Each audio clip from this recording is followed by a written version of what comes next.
In 1972, 2 full years after it left the factory, a brand new 1970 Plymouth Superbird was still sitting on a dealer's lot in Lexington, Kentucky, completely unsold. It hadn't been damaged, it hadn't been recalled, it simply hadn't found a single buyer willing to take it home, despite genuinely radical performance and a direct connection to some of the most dominant racing seasons in NASCAR history. Dealers across the country had already resorted to something almost unthinkable for a car this genuinely special, physically removing its most distinctive parts, the towering rear wing, the pointed nose cone, just to make it look like an ordinary car buyers might actually consider purchasing. Today, that exact same car regularly sells for well over $1 million at major collector auctions. This isn't a countdown of 10 cars from a single year. This is the story of the Plymouth Superbird, quite possibly the single greatest muscle car that almost nobody actually wanted to buy. This is the story of a car built almost entirely to satisfy a racetrack rulebook, not an actual customer.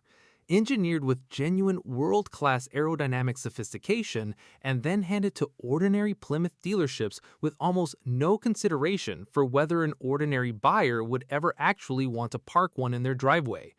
By the end of this episode, you'll understand exactly why the Superbird's commercial disaster and its eventual status as one of the most valuable muscle cars in history are really the exact same story, told from two completely different points in time. The Superbird's origin traces directly back to Chrysler Corporation's earlier winged Dodge Charger Daytona, and to one specific problem. Richard Petty, NASCAR's most successful driver, had left Plymouth to race for Ford in 1969, frustrated that Dodge's more aerodynamic Charger Daytona was outperforming his own Plymouth equipment on the track.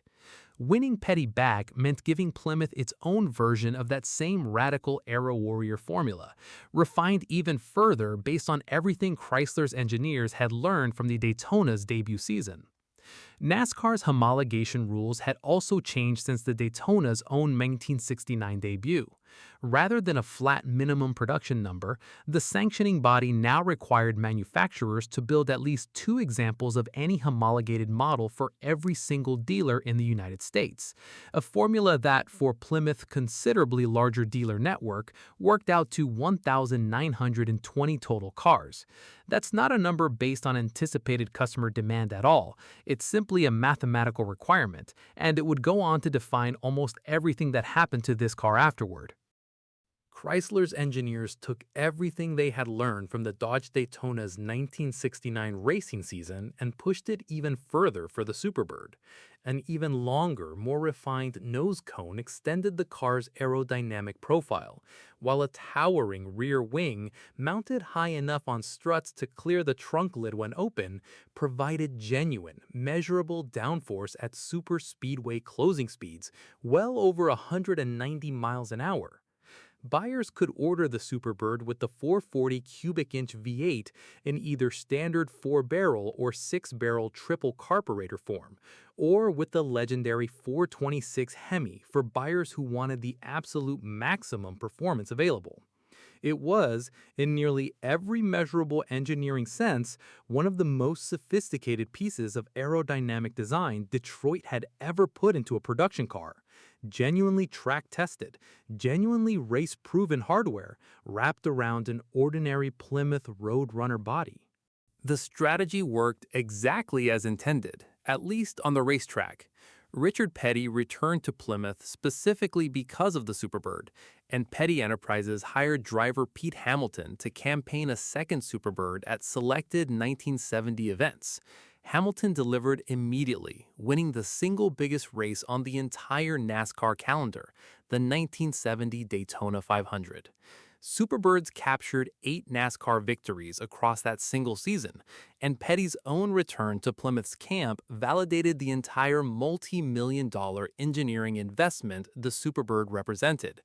On the track, exactly where Chrysler's engineers had aimed every ounce of their effort, the car was an unqualified, genuine success. Racing success and showroom success turn out to be 2 completely different problems, and Plymouth's dealer network discovered that difference almost immediately. ordinary buyers walking into a Plymouth dealership in 1970, browsing for a comfortable, practical performance coupe, encountered something that looked less like a car and considerably more like a jet fighter that had somehow wandered onto the showroom floor. The elongated nose cone and towering rear wing, genuinely brilliant on a 190-mile-an-hour NASCAR superspeedway, looked genuinely bizarre parked next to an ordinary Valiant or Fury in an everyday suburban dealership. Many potential buyers simply couldn't get past the styling, regardless of how capable the engineering underneath actually was. Faced with cars that genuinely wouldn't move off the lot, a number of Plymouth dealers resorted to something that still shocks collectors who hear about it for the first time today. They physically removed the Superbird's signature nose cone and rear wing, converting the car back into something resembling an ordinary Roadrunner, purely to make it easier to sell to a customer who didn't want to be seen driving something quite so outlandish. It's one of the great, genuinely tragic ironies in this entire channel's history. Dealers, faced with a car that would eventually become one of the most valuable and recognizable muscle cars in American history, actively stripping away the exact features that make surviving, unmolested examples worth well over $1 million to collectors today. It's worth being clear about exactly what was and wasn't holding the Superbird back commercially. Unlike some of the more exclusive, dramatically expensive Halo cars this channel has already covered, the Superbird wasn't priced dramatically higher than an ordinary loaded Roadrunner. The problem was almost entirely about image and practicality, not affordability.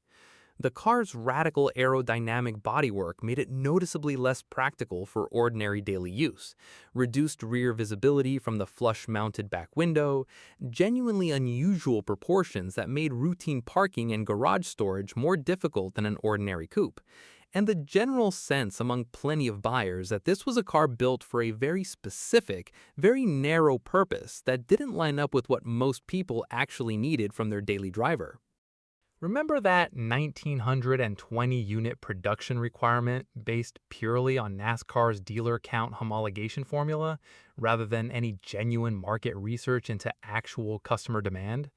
That number is the entire root of the Superbird's commercial problem. Plymouth wasn't building 1,920 Superbirds because market research suggested nearly 2,000 buyers genuinely wanted one. It was building that exact number because NASCAR's rulebook demanded it, as the literal minimum required to keep the car legally eligible for competition. The moment that specific production run left the factory, dealers were left holding genuine inventory that had been built to satisfy a racing sanctioning body, not to satisfy actual customer demand. And that mismatch between supply and genuine desire is exactly what left so many Superbirds sitting unsold for years afterward.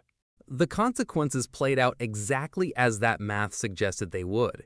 Superbirds routinely sat unsold on dealer lots well into 1971, and in a genuine number of documented cases, all the way into 1972, a full 2 years after the car had originally left the factory, being sold as new to buyers who happened to stumble across exactly the right deal at exactly the right dealership. One particularly well-documented example, an Alpine white Superbird, sat unsold at a Lexington, Kentucky dealership until June of 1971, eventually purchased by a recent high school graduate who traded in his father's Chevrolet Corvair and received a mere $300 in trade credit toward the purchase, proof of just how motivated that specific dealer had become to finally clear the car off the lot after so many months of zero interest. Just as Plymouth dealers were struggling to move the last of their Superbird inventory, NASCAR delivered a second, considerably more permanent blow to the entire winged car concept. For the 1971 season, NASCAR changed its rules to limit any car running a big block engine over 5 liters to a substantial weight penalty, effectively legislating the entire Aero Warrior category out of competitive viability. The Superbird's racing career, and the Dodge Daytonas before it, ended after essentially a single full season of competition. Whatever remaining marketing momentum Plymouth might have hoped to generate from continued racing success simply evaporated. leaving dealers with a genuinely difficult car to sell and no fresh racing headlines to help move the remaining inventory. With Plymouth's midsize car scheduled for a complete redesign for the 1971 model year anyway, and with the broader muscle car market already beginning to shrink under the combined weight of rising insurance costs and tightening emissions regulations, Chrysler made the straightforward decision not to build a Superbird follow-up at all. The car that had been engineered specifically to win Richard Petty back to Plymouth and had genuinely succeeded at exactly that mission on the racetrack got exactly one model year to exist before disappearing entirely, its commercial failure at the dealership level essentially guaranteeing there would never be a second chance to fix whatever had gone wrong with ordinary customers the first time around. Here's where the Superbird story takes its most remarkable turn. The exact same radical styling that made the car so genuinely difficult to sell in 1970 and 1971 eventually became precisely what made surviving, unmolested examples so valuable to serious collectors decades later. As the broader muscle car hobby matured, and as collectors increasingly began prioritizing genuine rarity and historical significance over mainstream showroom appeal, the Superbird's combination of extremely limited production, direct NASCAR championship pedigree, and genuinely unmistakable, one-of-a-kind styling made it one of the single most sought-after muscle cars of the entire Golden Age. A documented 426 Hemi Superbird sold at auction in 2022 for $1,650,000, a genuinely staggering sum for a car that dealers had once been begging buyers to take off their hands for a fraction of that amount, sometimes throwing in a nearly worthless trade-in just to finally clear the lot. Looking back with more than 50 years of hindsight, the Superbird's real problem wasn't the engineering, the racing pedigree, or even the fundamental styling concept. It was timing. The car arrived at the exact moment ordinary American buyers were becoming increasingly conservative about outlandish styling statements, right as the broader muscle car market itself was already beginning to soften under mounting external pressure. A car this radical, this purpose-built, and this genuinely ahead of mainstream automotive taste needed a buying public ready to embrace something that unapologetically prioritized function over conventional good looks. In 1970 and 1971, that buying public simply wasn't there yet in nearly the numbers Chrysler's homologation math had required. Decades later, once collector culture had fully matured and genuinely learned to prize exactly that kind of uncompromising, purpose-built engineering statement, the exact same car finally found the audience it had always deserved. So what does this entire story actually prove? That the single greatest engineering achievement doesn't always translate into commercial success, especially when a car gets built to satisfy a racing rulebook's mathematical formula rather than genuine customer desire. That some of Detroit's most legendary muscle cars, the ones that command the highest prices at auction today, were once genuine commercial failures that dealers couldn't practically give away. And that sometimes a car simply arrives ahead of its own moment, built for an audience and an appreciation that wouldn't fully materialize for another generation. The Plymouth Superbird won the Daytona 500. It brought Richard Petty back to Plymouth exactly as intended, and it sat, unwanted and unsold on dealer lot for 2 full years afterward, sometimes stripped of the very features that would eventually make it one of the most valuable muscle cars any American manufacturer ever built. Few stories in this entire series capture the strange, unpredictable relationship between engineering brilliance and commercial success quite as vividly as this one. Did you know Plymouth dealers once physically removed the Superbird's nose cone just to make it easier to sell? Or is this the first time you're hearing just how badly this legendary car struggled in showrooms? Did your father, your uncle, or a neighbor on your street ever tell you about buying a leftover muscle car for a fraction of its original price back in the early 1970s? Write the story in the comments below.